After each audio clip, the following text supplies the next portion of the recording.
अस्सलाम वालेकुम फ्रेंड्स, मैं हूं शफ़क़त अली और आज हम आईआर के लेक्चर्स को कंटिन्यू करते हुए एक और लेक्चर के साथ हाज़िर हुए हैं। आज का जो हमारा टॉपिक है वो है द नेशन स्टेट सिस्टम। ठीक है, हम हिस्टोरिकली देखेंगे कि नेशन स्टेट सिस्टम डेवलप कैसे हुआ, फंक्शंस क्या हैं, एग्जांपल्स क्या हैं और मॉडर्न चैलेंजेस क्या हैं नेशन स्टेट सिस्टम को। ठीक है, so what makes a country, why do Nations exist the way they do, and what forces are challenging the very idea of the nation state today. In this lecture we are going to explore what the nation state system is, how it developed historically, what are the key features and functions, important real world examples, major threats facing the system today, why it matters for our world. ठीक है, सो सबसे पहले हम देखते हैं कि nation state है क्या। A nation state is a political entity characterized by a defined territory, a sovereign government, a permanent population, recognition by other states, shared identity like culture, language, history और आइडियोलॉजी। मतलब ये है कि nation state एक ऐसी political organisation है जो कुछ इम्पॉर्टेंट चीज़ों पर बेस्ड है। ठीक है, उसमें सबसे पहले एक डिफाइंड टेरिटरी यानी कि एक उसका मुकर्रर इलाका हो, स्टेट के पास एक स्पेसिफिक लैंड या टेरिटरी होती है जहां वो अपना रूल चलाती है। ठीक है, अगर टेरिटरी ना हो तो स्टेट सिर्फ एक ग्रुप ऑफ पीपल होगा, वो स्टेट नहीं कहलाएगी। ठीक है, उसके बाद सॉवरेन गवर्नमेंट, खुद मुख्तार हुकूमत जिसको हम कह सकते हैं। सॉवरेनिटी का मतलब है कि स्टेट अपने लॉज और पॉलिसीज खुद बनाए। ठीक है, अपने इंटरनल अफेयर्स मैनेज करे और किसी और स्टेट के कंट्रोल में ना हो। और नेशन स्टेट की अपनी गवर्नमेंट है जो टैक्सेस, आर्मी और पॉलिसीज मैनेज करती है। उसके बाद थर्ड नंबर पर है परमानेंट पॉपुलेशन यानी कि मुस्तकिल आबादी। स्टेट में लोग कांस्टेंट बेसिस पर रहते हैं। ये पॉपुलेशन स्टेट की सोसाइटी और इकोनॉमी का बेस होती है। ठीक है, नेशन स्टेट के सिटीजन्स या परमानेंट रेजिडेंट्स अगर ना हो तो उसको भी स्टेट का दर्जा नहीं दिया जा सकता। उसके बाद रिकॉग्निशन बाय अदर स्टेट्स, दूसरे मुल्कों की तस्दीक। ठीक है, इंटरनेशनल लेवल पर स्टेट को काम करने के लिए दूसरे कंट्रीज को ऑफिशियली रिकॉग्नाइज करना ज़रूरी है। इससे ट्रीटीज और यूएन मेंबरशिप पॉसिबल होती है। ठीक है, इस नेशन स्टेट को दुनिया के दूसरे मुल्कों ने सोवरेन नेशन के तौर पे एक्सेप्ट करना होता है। ठीक है, उसके बाद फिफ्थ नंबर पर है शेयर्ड आइडेंटिटी यानी कि culture, language, history, ideology. State के लोग अक्सर एक कॉमन आइडेंटिटी शेयर करते हैं जैसे लैंग्वेज, कल्चर, हिस्ट्री या पॉलिटिकल आइडियोलॉजी। ये सोशल कोहिजन और लॉयल्टी को स्ट्रॉन्ग करता है। ठीक है, नेशन स्टेट के लोग एक ही लैंग्वेज बोलते हैं, फेस्टिवल्स सेलिब्रेट करते हैं या कॉमन पॉलिटिकल बिलीफ्स शेयर करते हैं। ठीक है, अगर हम इसको शॉर्ट करें तो नेशन स्टेट सिर्फ लैंड और लोग नहीं है, ये एक पॉलिटिकल एंटिटी है क्योंकि इसके पास territory, government, population, international recognition और एक शेयर्ड आइडेंटिटी है जो उसे एक रियल स्टेट बनाती है। तो जो नेशन स्टेट होती है उसमें एक पॉलिटिकल यूनिट यानी कि स्टेट होती है और एक कल्चरल कम्युनिटी यानी नेशन होती है। तो ये नेशन स्टेट कहलाता है। ठीक है, so the nation state system is where political sovereignty aligns with national identity, the dominant organizing principle since the 17th century। अब अगर हम देखें तो जो नेशन स्टेट है, ठीक है, जब पॉलिटिकल सोवरेनिटी यानी कि स्टेट और नेशनल आइडेंटिटी यानी कि नेशन एक साथ होती हैं उसे नेशन स्टेट कहते हैं। ये सिस्टम 17th सेंचुरी से डोमिनेंट ऑर्गेनाइजिंग प्रिंसिपल बना हुआ है। मतलब दुनिया के ज़्यादा मुल्कों का पॉलिटिकल और सोशल स्ट्रक्चर इसी पर बेस्ड है। अगर नेशन स्टेट के लोग एक ही कल्चर, लैंग्वेज और हिस्ट्री शेयर करते हैं और उनके पास अपनी सॉवरेन गवर्नमेंट है तो वो एक नेशन स्टेट है। यहाँ स्टेट अथॉरिटी और नेशनल आइडेंटिटी एक दूसरे के साथ अलाइंड हैं, यानी कि मिले हुए हैं। ठीक है, उसके बाद हम देखते हैं कि origins, how the nation state system began, the Treaty of Westphalia. The modern nation state system begins with the Peace of Westphalia in 1648, treaties that ended the 30 Years War in Europe. हम ये देखते हैं कि ये जो nation state system है ये कब स्टार्ट हुआ। तो सबसे पहले हम देखते हैं तो हमें ये द ट्रीटी ऑफ वेस्टफेलिया, यहाँ से हमें नेशन स्टेट सिस्टम का जो बुनियाद है वो यहाँ से हमें मिलता है। ठीक है, सो अगर हम बैकग्राउंड देखें तो यूरोप में 17th सेंचुरी तक रिलीजन और डायनेस्टीज के कन्फ्लिक्ट्स चल रहे थे। सबसे बड़ा कन्फ्लिक्ट था 30 इयर्स वार जो 1618 से 1648 तक चली, जो मेनली कैथोलिक्स वर्सेस प्रोटेस्टेंट्स के बीच चल रही थी। ठीक है, ये वार यूरोप के ज़्यादा रीजन्स को डिवास्टेटेड कर दिया और पॉलिटिकल क्यास क्रिएट कर दिया। ठीक है, पीस ऑफ वेस्टफेलिया में क्या हुआ, वार के बाद यूरोप के लीडर्स ने पीस ऑफ वेस्टफेलिया साइन किया, जो मॉडर्न नेशन स्टेट सिस्टम का स्टार्ट माना जाता है। इस ट्रीटी के की पॉइंट्स क्या थे, सॉवरेनिटी ऑफ स्टेट्स रिकॉग्नाइज्ड, कि सॉवरेनिटी हर स्टेट को हक था कि वो अपनी टेरिटरी और इंटरनल अफेयर्स इंडिपेंडेंटली मैनेज करे। उसके बाद नॉन इंटरफेरेंस, ठीक है, वो कैसे कि दूसरे स्टेट्स को अब एक स्टेट के अंदर इंटरफेयर करने का हक नहीं था। ठीक है, उसके बाद डिफाइंड बॉर्डर्स, वो कैसे स्टेट्स के बाउंड्रीज क्लियरली डिफाइन की गई, मतलब स्टेट्स को लीगल रिकॉग्निशन और इंडिपेंडेंस मिल गई अपनी टेरिटरीज में। तो इससे क्या हुआ, the replaced feudal loyalties with territorial authority led foundations for modern international law. इससे ये क्या हुआ कि पीस ऑफ वेस्टफेलिया ने पॉलिटिकल सॉवरेनिटी, टेरिटोरियल इंटीग्रिटी को फॉर्मलाइज किया। ये सिस्टम अभी भी दुनिया के मेजॉरिटी कंट्रीज का के पॉलिटिकल ऑर्गेनाइजेशंस का बेस है। बेसिकली नेशन स्टेट सिस्टम का मतलब है एक ऐसा पॉलिटिकल यूनिट जिसमें गवर्नमेंट की सॉवरेनिटी और नेशनल आइडेंटिटी दोनों अलाइंड हों, और ये स्ट्रक्चर 1648 के बाद यूरोप से स्प्रेड हुआ। सो इससे क्या हुआ कि जो फ्यूडल लॉयल्टीज थी वो टेरिटोरियल अथॉरिटी में रिप्लेस हुई। ठीक है, और इसमें क्या हुआ कि जो मॉडर्न इंटरनेशनल लॉ है उसकी फाउंडेशंस यहां पे बनी। ठीक है, उसके बाद अगर हम थियरिस्ट पर्सपेक्टिव में देखें तो Hedley Bull in the anarchical society argued that Westphalia created a society of states independent yet bound by norms and laws। हेडलीबल कहते हैं कि जो वेस्टफेलिया था उसने सोसाइटी ऑफ स्टेट्स क्रिएट की। ठीक है, realists like Hans Morgenthau saw this as the foundation of modern power politics।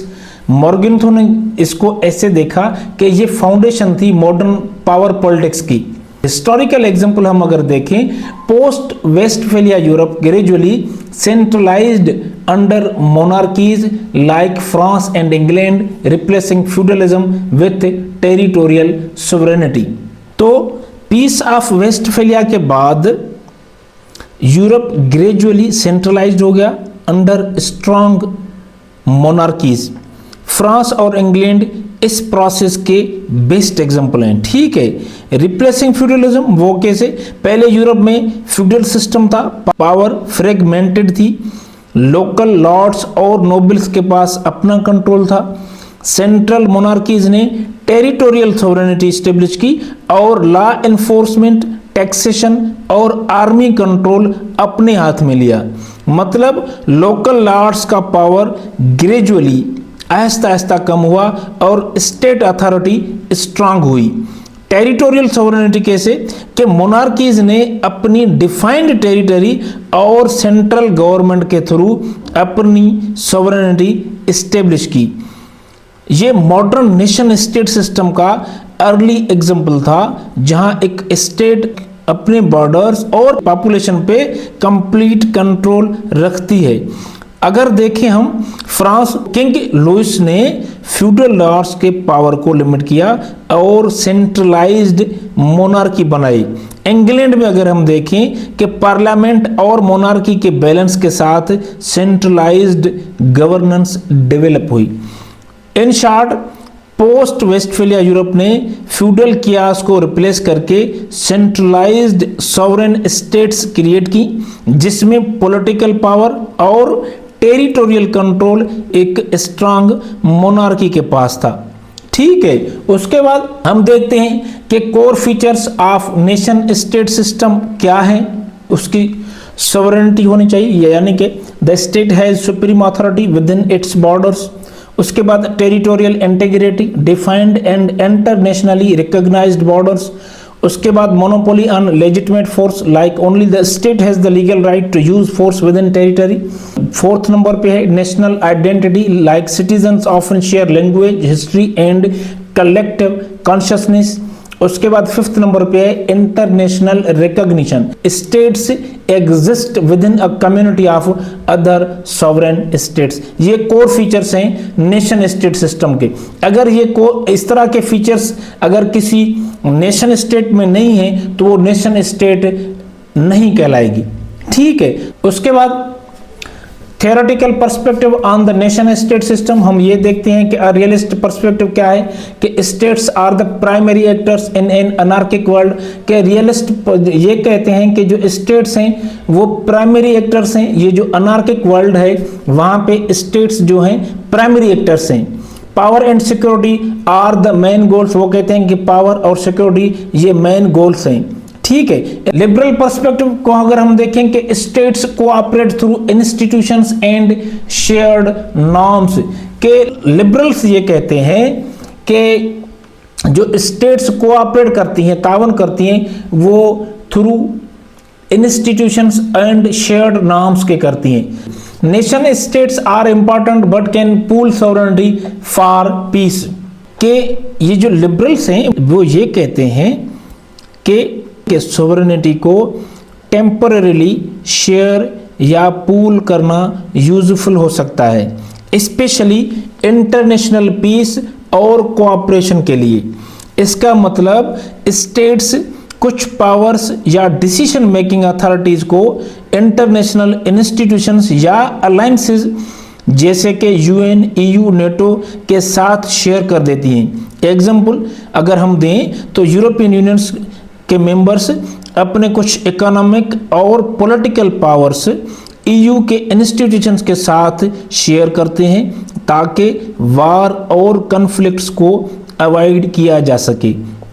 उसके बाद यूएन पीस कीपिंग स्टेट्स अपनी मिलिट्री या डिप्लोमेटिक अथॉरिटी यूएन के साथ कोऑर्डिनेट करते हैं फॉर अचीविंग ग्लोबल पीस। ठीक है, सो नेशन स्टेट्स अपनी सोवरेनिटी और आइडेंटिटी के लिए इंपॉर्टेंट हैं, लेकिन लिबरल्स कहते हैं कि सोवरेनिटी का लिमिटेड पूलिंग पीस और कोऑपरेशन के लिए बेनिफिशियल है। ठीक है, की थिंकर्स को आपने देखा है। उसके बाद हम कंस्ट्रक्टिविस्ट व्यू देखते हैं कि state identity and interest are socially constructed. Constructivist ये कहते हैं कि जो स्टेट की आइडेंटिटी है या जो इंटरेस्ट हैं वो कंस्ट्रक्ट किए जाते हैं। फॉर एग्जाम्पल कि जिस तरह इंडिया कहता है कि पाकिस्तान पीस के खिलाफ है, ठीक है, या इंडिया में जो भी कोई टेररिस्ट एक्ट होता है वो सीधा without wasting a moment Pakistan पे ब्लेम कर देता है। तो ये क्या होता है कि ये एक कंस्ट्रक्ट किया गया है इंडिया में कि पाकिस्तान इंडिया का एनिमी है, ठीक है। तो जो ये कहते हैं कि जो आपकी स्टेट आइडेंटिटी है या जो इंटरेस्ट हैं वो सोशली कंस्ट्रक्ट किए जाते हैं, ठीक है। So nationhood itself is built through ideas and discourse. ये कहते हैं कि जो नेशनहुड है ये भी बिल्ड किया जाता है, बनाया जाता है आइडियाज के थ्रू, ठीक है। जो कंस्ट्रक्टिविज्म के जो की थिंकर्स हैं वो है Alexander Wendt. Anarchy is what states make of it. वो कहता है कि अनार्की वो है जो स्टेट खुद बनाती है। बेनेडिक्ट एंडरसन कहते हैं कि nations are imagined through media, education and culture. वो कहता है कि जो नेशंस हैं वो इमेजिन की जाती हैं थ्रू मीडिया, एजुकेशन और कल्चर के, कि वहाँ पे आपकी मीडिया में आपको किस तरह दिखाया जाता है, आपकी एजुकेशन क्या है, आपका कल्चर क्या है, ठीक है। तो अब हम देखते हैं कि historical development of nation states. हम कुछ एग्जांपल देखते हैं कि France unified through revolution, sovereignty moved from king to people. हम देखते हैं कि फ्रांस में जो नेशन स्टेट बनी वो थ्रू रिवॉल्यूशन आई, ठीक है। उसकी जो सॉवरेनिटी थी पहले वो moved from king to people, पहले किंग के पास थी फिर पीपल के पास आ गई। उसके बाद Germany unified under Bismarck in 1871 nationalism as a unifying force, के बिस्मार्क ने यूनिफाई किया, ठीक है। और जो नेशनलिज्म था वो एक यूनिफाइंग फोर्स बनी। जापान में Meiji restoration 1868 western style modernisation, national identity consolidated. उसके बाद Anthony D Smith explains that nationalism binds historic territory, shared myths and mass culture into one political identity, ठीक है। तो नेशनलिज्म लोगों को उनके हिस्टोरिक लैंड्स से कनेक्ट करता है या लैंड उनकी आइडेंटिटी और मेमोरीज का पार्ट होती है। अगर नेशन स्टेट के लोग सेंचुरीज से एक पर्टिकुलर रीजन में रहते हैं तो वो लैंड उनकी नेशनल आइडेंटिटी बन जाती है, ठीक है। शेयर्ड मिथ्स के नेशन बनने के लिए लोग कॉमन स्टोरीज, मिथ्स और हिस्ट्री शेयर करते हैं। ये कलेक्टिव मेमोरी उनको एक कम्युनिटी के सेंस में बाइंड करता है। लाइक वार्स, हीरोज, फेस्टिवल्स जो सब लोग सेलिब्रेट करते हैं। मास कल्चर कैसे कि नेशनलिज्म मास कल्चर क्रिएट करता है, जैसे लैंग्वेज, लिटरेचर, म्यूजिक, आर्ट जो सब लोगों को कनेक्ट करे। इसमें नेशनल लैंग्वेज, लिटरेचर और मीडिया जो सिटीजन को एक फीलिंग ऑफ बिलोंगिंग देता है, ठीक है। वन पॉलिटिकल आइडेंटिटी कैसे नेशनलिज्म लोगों को एक पॉलिटिकल आइडेंटिटी प्रोवाइड करता है जहां वो स्टेट के सिटीजन्स के तौर पर एक दूसरे के साथ जुड़ते हैं। इससे लॉयल्टी और सोशल कोहिजन स्ट्रांग होता है। एंथोनी डी स्मिथ कहता है कि नेशनलिज्म एक फोर्स है जो लोगों को बाइंड करता है through historic territory, shared myths, mass culture और एक कॉमन पॉलिटिकल आइडेंटिटी के हिसाब से, ठीक है। Contemporary examples of nation states अगर हम देखें कि United states nation built on civic identity, shared constitution values rather than single ethnicity. India very large diverse population with multiple languages and religions challenges the idea of a singular cultural nation. Germany maintains a strong national identity within the European Union, combining national sovereignty with regional cooperation. Pakistan nation defined culturally and historically but also facing internal questions of diversity and identity in important modern case. उसके बाद हम देखते हैं modern functioning of nation state कि even today states remain key actors for maintaining law and order, defending borders, representing people in international institutions. अगर हम example quote करें, despite globalisation crisis like कोविड-19 showed that states not corporations managed lockdowns, healthcare, and vaccine policy proving the state's enduring role. कि हम देखते हैं, आज भी हम देखते हैं कि जो रियासतें हैं वो की एक्टर्स हैं, ठीक है।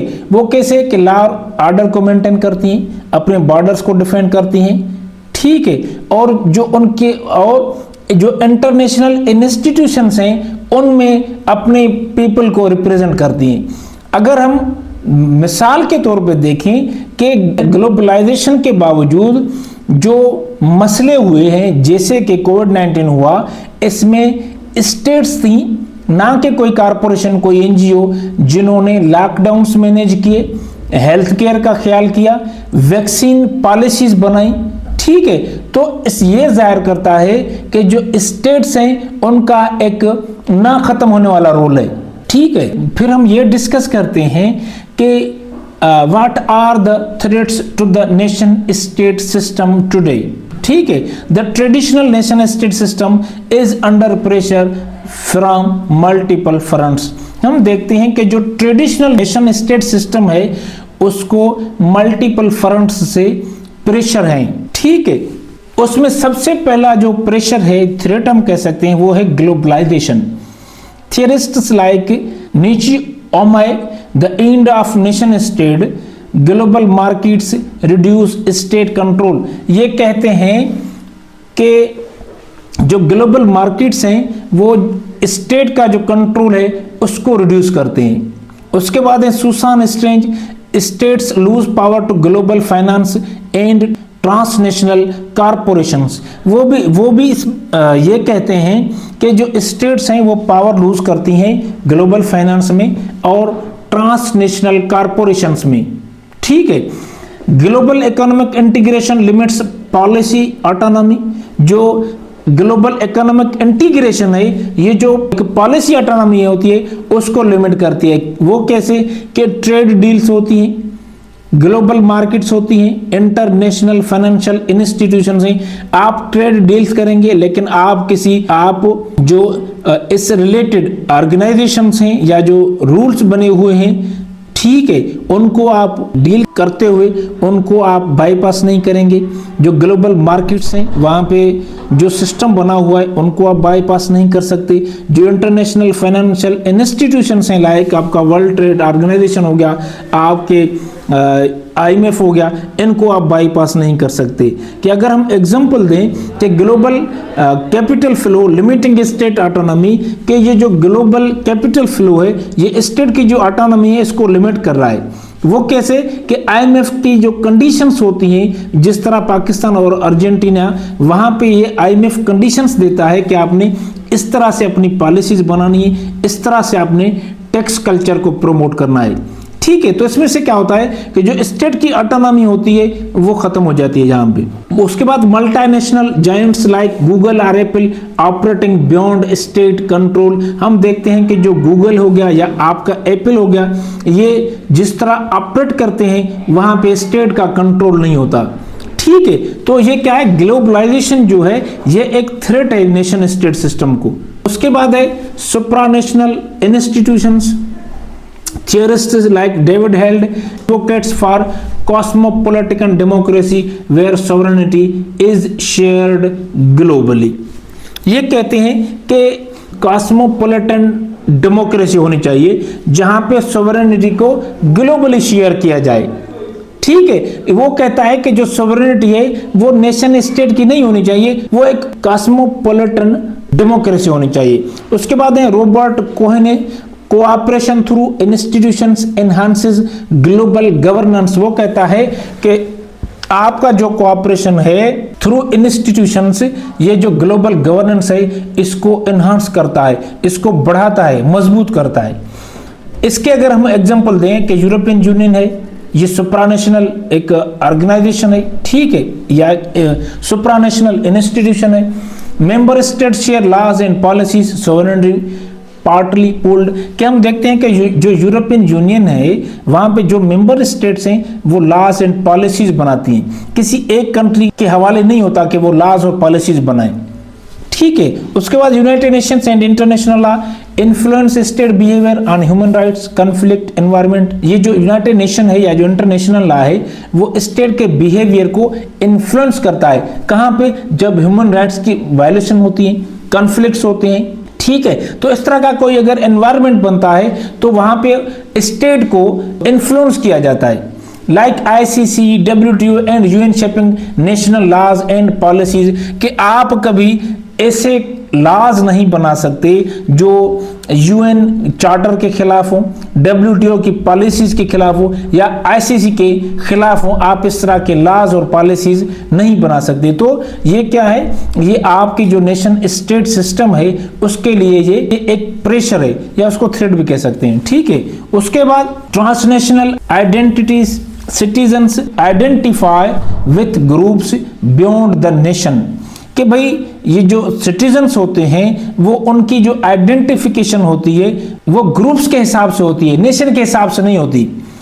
उसमें हम देखते हैं कि एथनिक डायस्पोरास, कि भाई इंग्लैंड में ये पंजाबी हैं मिसाल के तौर पे, ये पठान हैं, ठीक है। या इंडिया की अगर हम देखें कि भाई ये सिख कम्युनिटी है, तो इसमें ये नहीं होता कि उनकी जो एक पहचान है कि वो ऐसे पहचान हो कि भाई ये पाकिस्तानी है, पहले ये पाकिस्तानी है, उसके बाद हम उसको देखेंगे कि उसकी एथेंसिटी क्या है, उसका ग्रुप क्या है, ठीक है। तो इस हिसाब से हम देखते हैं कि रिलीजियस नेटवर्क के हवाले से देखा जाता है, मुस्लिम है, शिया है, सुन्नी है, क्रिश्चियन है, जियू है, हिंदू है, ठीक है।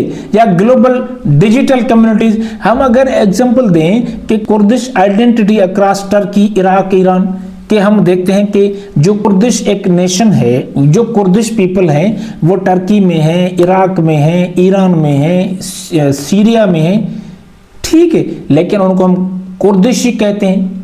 उनकी अगर उनसे कोई मिलेगा तो वो यही कहेंगे कि हम कुर्दिश हैं, वो ये नहीं कि हम टर्किश हैं, ठीक है। उसके बाद यूगर आइडेंटिटी अक्रॉस बॉर्डर्स, वो भी अपने आप को यूगर कहते हैं। उसके बाद ISIS defying borders and forming a caliphate identity, जो आइसिस एक इंटरनेशनल टेररिस्ट ऑर्गेनाइजेशन है वो बॉर्डर्स को नहीं मानती और वो कहती है कि हम कैलिफेट को लाएंगे, ठीक है। हम वो कहते हैं कि हम खलीफा को लाएंगे, वो खलीफे को मानते हैं, किसी बॉर्डर्स को नहीं मानते वो। So these can challenge the idea that a nation aligns neatly with a state, के भाई इस तरह के जो ट्रांसनेशनल आइडेंटिटीज हैं वो चैलेंज है नेशन स्टेट सिस्टम के लिए, ठीक है।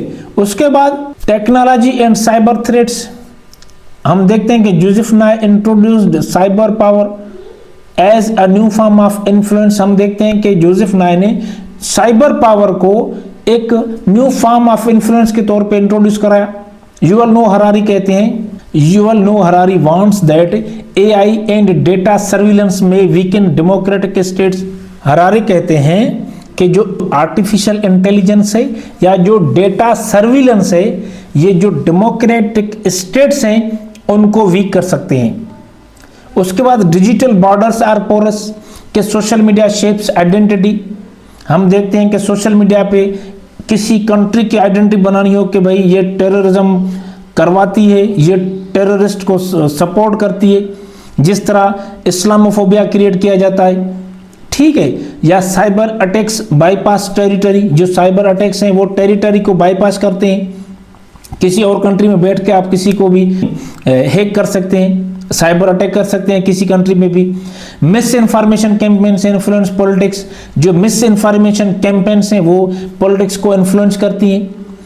अगर हम एग्जांपल दें कि Russian cyber attacks on US elections, हम देखते हैं कि जो ट्रंप का पहला इलेक्शन था, ठीक है, उसमें रशिया को ये ब्लेम किया जाता है कि रशिया ने साइबर अटैक्स किए थे US के इलेक्शंस में, ठीक है। उसके बाद disinformation campaigns destabilising political systems like Brexit influence, के जो डिसइंफॉर्मेशन कैंपेन्स हैं वो पॉलिटिकल सिस्टम्स को डीस्टेबलाइज कर सकते हैं। जिस तरह ब्रेक्जिट को इन्फ्लुएंस किया गया कि ब्रिटेन को क्या करना चाहिए कि ब्रिटेन यूरोपियन यूनियन से अलग हो। तो इस तरह की डिसइंफॉर्मेशन कैंपेन्स हैं वो पॉलिटिकल सिस्टम्स को डीस्टेबलाइज कर सकती हैं, जिस तरह ब्रेक्जिट हुआ। फॉरेन इन्फ्लुएंस इन elections like cyber interference, elections में जो फॉरेन इन्फ्लुएंस होता है साइबर के थ्रू, वो हम देखते हैं, वो भी एक थ्रेट है। उसके बाद crypto economies outside national control, के जो क्रिप्टो इकोनॉमीज हैं वो किसी नेशन के कंट्रोल में नहीं है, वो आउटसाइड है, तो ये भी एक थ्रेट है, ये भी एक प्रेशर है, यूं समझो कि नेशन स्टेट सिस्टम पे। उसके बाद इंटरनल फ्रेगमेंटेशन, के एथनिक रिलीजियस और regional divisions can challenge unity. हम देखते हैं कि जो एथनिक हैं या रिलीजियस हैं या रीजनल डिविजन्स हैं, ये जो यूनिटी है उसको चैलेंज कर सकते हैं। वो कैसे? कि सेशनिस्ट मूवमेंट्स, सेशनिस्ट मूवमेंट क्या है? कि अलग होने की तहरीक, ठीक है। इसमें क्या होता है कि जो पॉलिटिकल मूवमेंट है जिसमें एक ग्रुप या रीजन अपनी स्टेट या इंडिपेंडेंस के लिए डिमांड करते हैं, मतलब एग्जिस्टिंग कंट्री से अलग होना चाहते हैं, या ऑटोनॉमी डिमांड्स होती है या सिविल कन्फ्लिक्ट होते हैं। तो एग्जांपल अगर हम देखें तो Catalonia in Spain, Tigray conflict in Ethiopia, Kashmir tensions between India and Pakistan, ठीक है।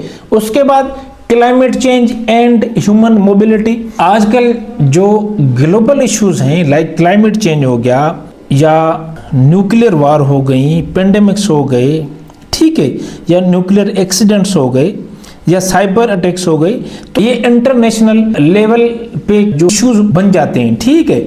उनमें क्या होता है कि पहले जिस तरह होता था कि कोई वार हो गई या फ्लड आ गई, फेमन आ गई, तो वो विद इन स्टेट होता था। आजकल ये नहीं होता। जिस तरह क्लाइमेट चेंज हो गया, या तो जो एनवायरमेंटल स्ट्रेस होता है उससे या तो कन्फ्लिक्ट होते हैं या माइग्रेशन होती है, और जो माइग्रेटेड पीपल होते हैं वो किसी दूसरी कंट्री में जाके वहीं पे इशू बन जाते हैं, उस जो वहाँ पे जो एक नेशन स्टेट है उसके लिए चैलेंज बन जाते हैं।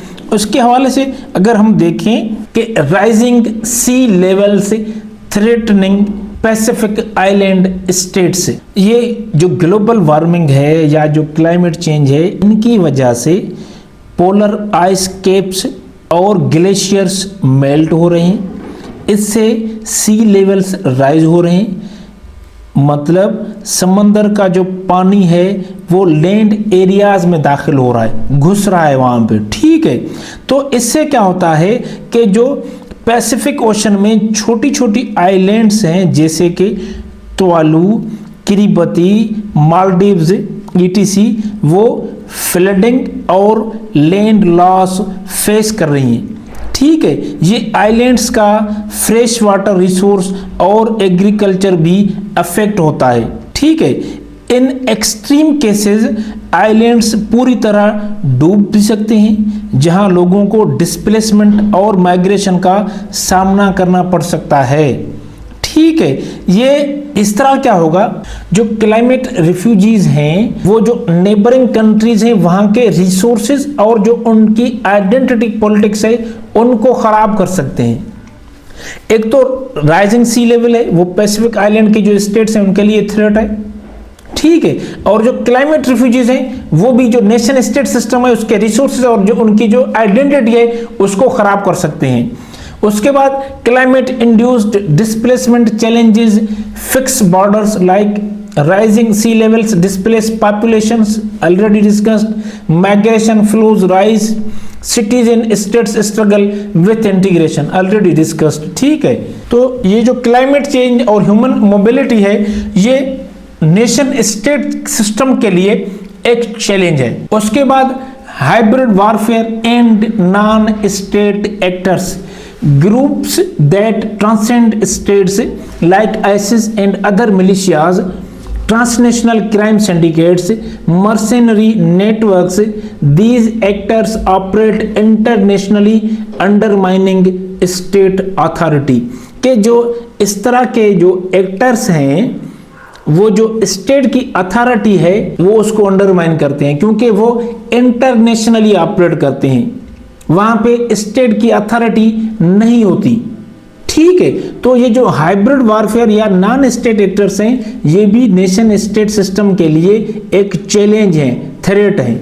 अब हम देखते हैं कि is the nation state system declining और ट्रांसफॉर्मिंग। हम देखते हैं कि जो नेशन स्टेट सिस्टम है वो डिक्लाइन कर रहा है या ट्रांसफॉर्म कर रहा है। इसका जवाब होगा no, because it is evolving. ये जो नेशन सिस्टम है वो डिक्लाइन नहीं कर रहा, ठीक है, बल्कि इवॉल्व हो रहा है। Hedley Bull argued that the society of states persists adopting rather than collapsing, कि वो कहता है कि जो स्टेट्स की सोसाइटी है वो अडॉप्ट कर रही है, ठीक है, कोलैप्स नहीं कर रही। Anthony Giddens calls this reflexive modernity, states reconfiguring sovereignty in new global conditions. वो कहता है कि स्टेट्स जो हैं कि जो न्यू ग्लोबल कंडीशंस हैं उनको देख के दोबारा तरतीब दे रही हैं सॉवरेनिटी को। अगर हम देखें कि the state remains central to security, law and order, citizenship and rights, economic regulation. हम देखते हैं आजकल जो सिक्योरिटी है वो स्टेट तय करती है, उसके बाद law and order situation state maintain करती है, उसके बाद सिटीजनशिप एंड जो राइट्स हैं वो भी स्टेट ही प्रोवाइड करती है, उसके बाद जो इकोनॉमिक रेगुलेशन है वो भी स्टेट के अंडर है, ठीक है।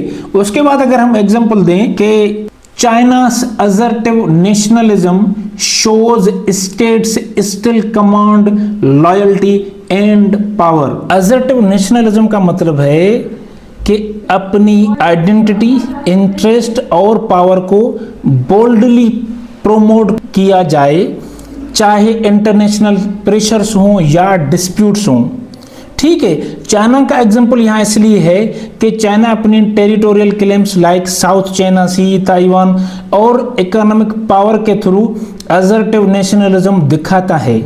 चाइना के सिटीजन्स और लीडरशिप स्टेट के गोल्स के साथ लॉयल हैं और इंटरनेशनल लेवल पे इन्फ्लुएंस और अथॉरिटी एस्टेब्लिश करते हैं, ठीक है। ये एग्जाम्पल दिखाता है कि डिस्पाइट ग्लोबलाइजेशन और super national organisations, nation states अपनी सॉवरेनिटी और सिटीजन्स लॉयल्टी अब भी मेंटेन करते हैं। नेशनलिज्म अब भी स्टेट के पावर और इन्फ्लुएंस को बूस्ट करता है और इंटरनेशनल पॉलिटिक्स में रोल डिफाइन करता है।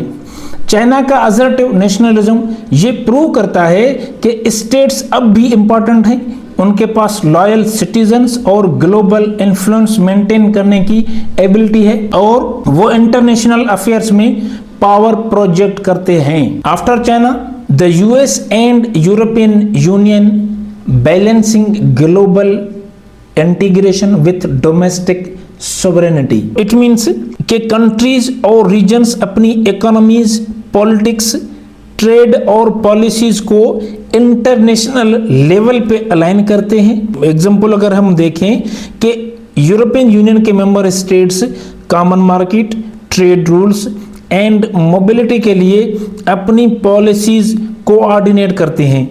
यूएस भी trade agreements, NATO, UN commitments के थ्रू ग्लोबल सिस्टम में इंटीग्रेटेड है, ठीक है। डोमेस्टिक सोवरेनिटी की अगर बात की जाए कि स्टेट अपनी इंटरनल अफेयर्स, लॉज और पॉलिसीज ईयू में मेंबर स्टेट्स कुछ पावर्स ब्रसल्स के इंस्टीट्यूशंस के साथ शेयर करते हैं, लेकिन अपनी टैक्सेशन, लॉ एनफोर्समेंट और नेशनल पॉलिसीज खुद कंट्रोल करती हैं, ठीक है।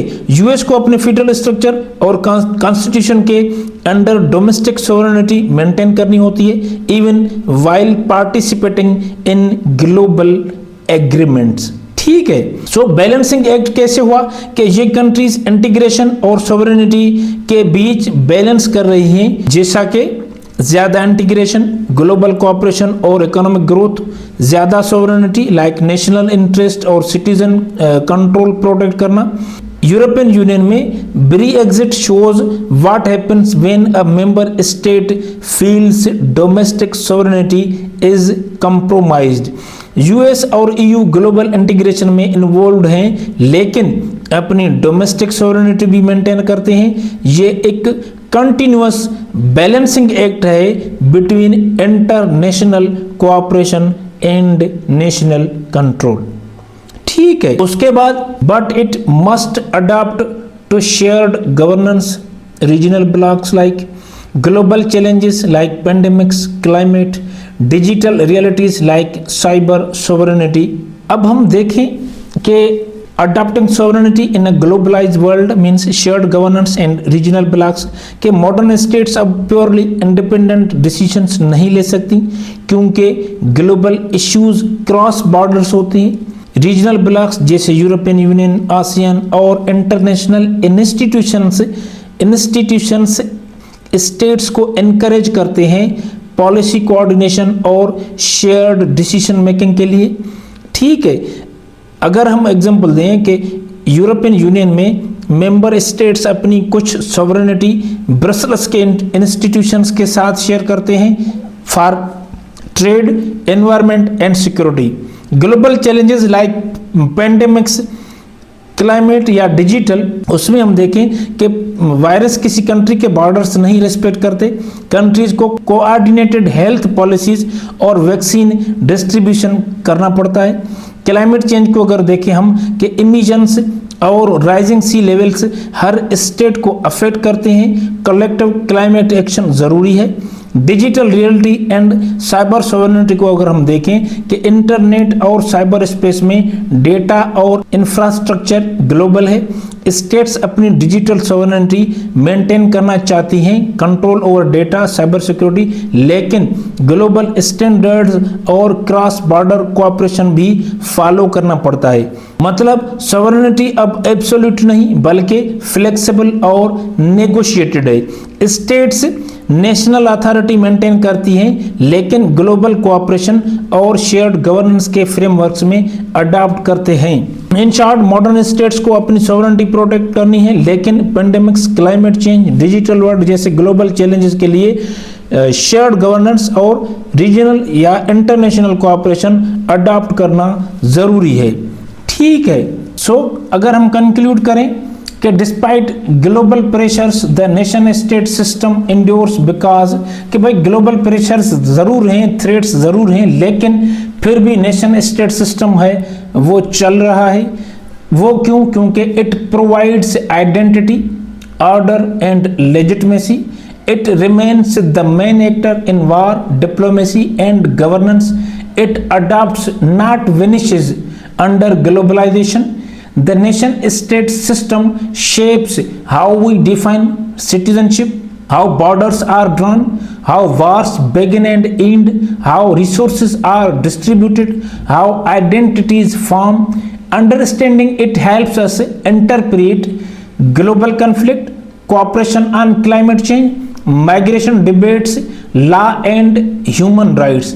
Final thought अगर हम दें, the nation state may no longer be supreme but it is still indispensable. ठीक है, सो अगर हम देखते हैं कि स्टेट जो नेशन स्टेट सिस्टम है वो अब भी बरकरार है, ताकतवर है। वो क्यों? क्योंकि वो सिटीजनशिप जो राइट्स हैं वो डिफाइन करता है। बॉर्डर्स जो होती हैं वो ड्रा करने में स्टेट्स का रोल होता है, और जो वार्स होती हैं वो शुरू और ख़त्म होती हैं स्टेट्स उनको तय करती हैं। रिसोर्सेज हैं वो डिस्ट्रीब्यूट कैसे होती हैं वो भी स्टेट्स तय करती हैं। आइडेंटिटीज़ जो होती हैं फॉर्म की जाती हैं कि ये जो है एडवोकेट ऑफ ह्यूमन राइट्स है या ये ह्यूमन राइट्स की वायलेशन करता है, ये भी स्टेट तय करती हैं। ठीक है, सो अगर हम ग्लोबल कन्फ्लिक्ट को देखें या जो कोऑपरेशन एंड क्लाइमेट चेंज को देखें या जो माइग्रेशन डिबेट्स हैं या जो लॉ एंड ह्यूमन राइट्स हैं उनको हम देखें तो ये स्टेट्स हैं जो हमें हेल्प आउट करती हैं कि इन चीज़ों को इंटरप्रेट करें, डिस्कस करें। ठीक है, ये हेडली बल कहते हैं कि जो नेशन स्टेट है वो सुप्रीम नहीं हो सकता लेकिन ये इंडिस्पेंसिबल है। ठीक है, सो आज के लिए यही था। Thanks for watching. Stay blessed.